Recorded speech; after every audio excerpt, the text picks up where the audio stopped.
There is a coffee cup on your kitchen table right now, or there was this morning.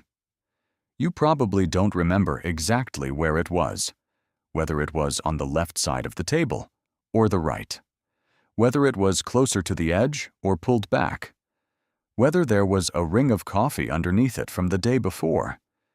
You looked at that table this morning.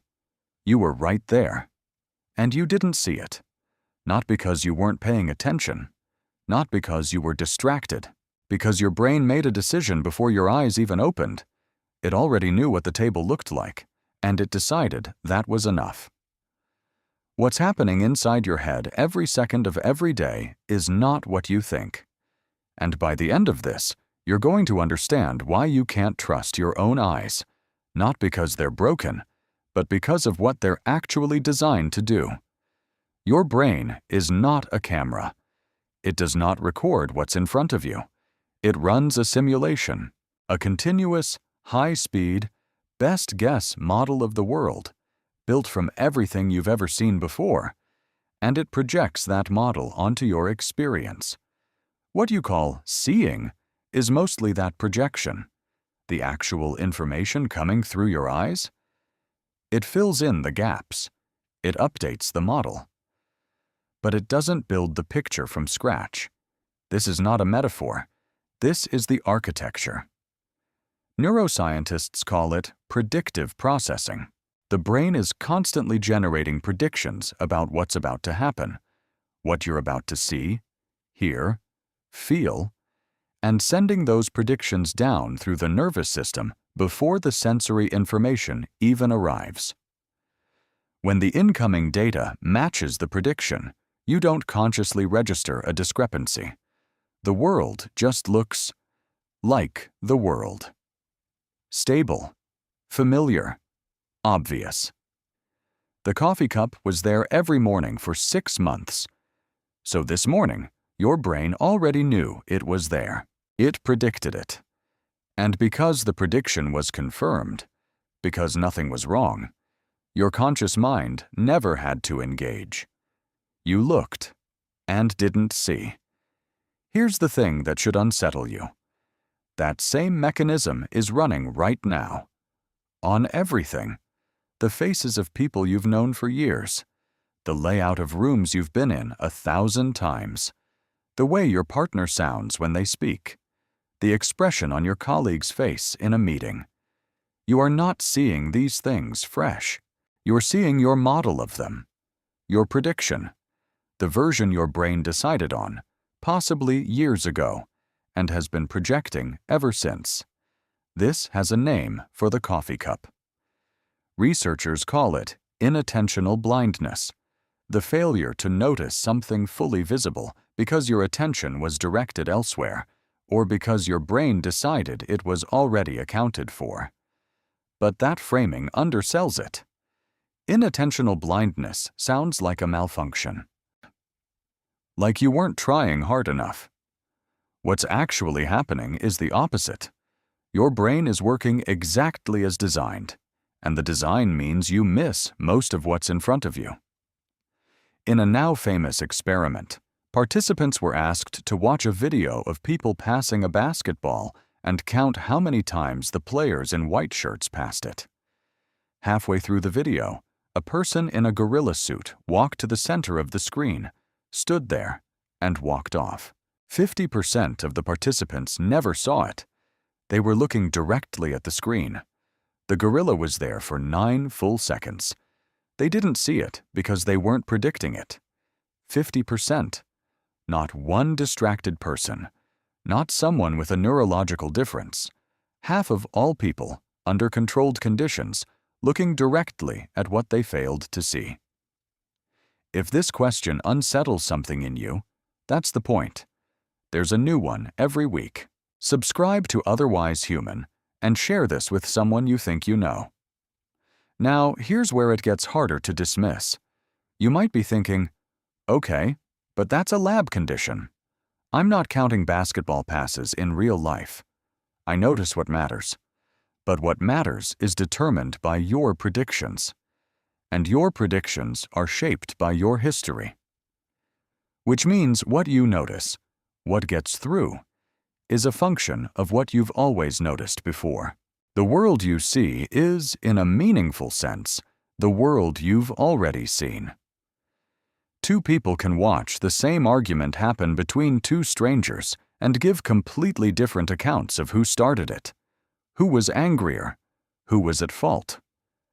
Not because one of them is lying, because they each came in with a model, built from their own histories, their own assumptions about how conflict works, who tends to be the aggressor in situations like this, and that model shaped what they registered as real. This is why eyewitness testimony is the single most unreliable form of evidence in criminal trials, and why decades of research have shown it to be the leading cause of wrongful conviction. Not fraud, not corruption. Human perception, doing exactly what it was built to do. Every history ever written was written by people who saw what they predicted. Every diagnosis a doctor makes is filtered through a mental model of what diseases look like in people like this patient. Every first impression, every judgment, every relationship, filtered, shaped, partially constructed by the model running in your head before the information arrives. The philosopher Immanuel Kant argued that we never experience the world as it is, only as our mind structures it.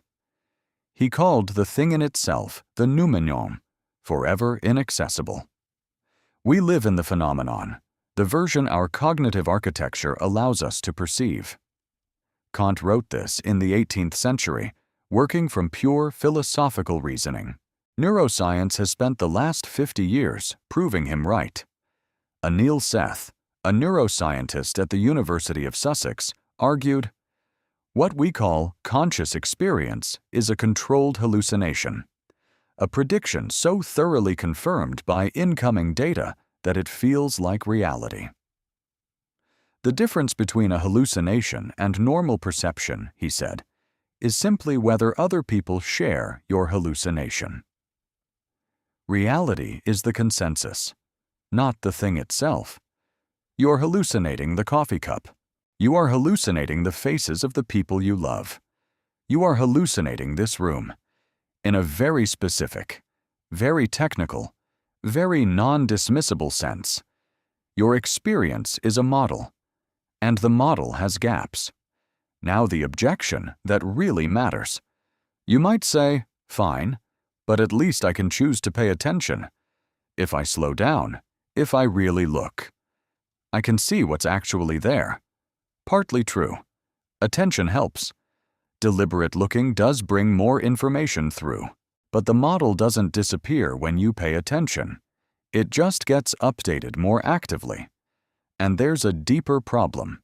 You don't know where your model is wrong. By definition, if you knew the gap, you would have already filled it. The coffee cup you haven't noticed is not the one you know about.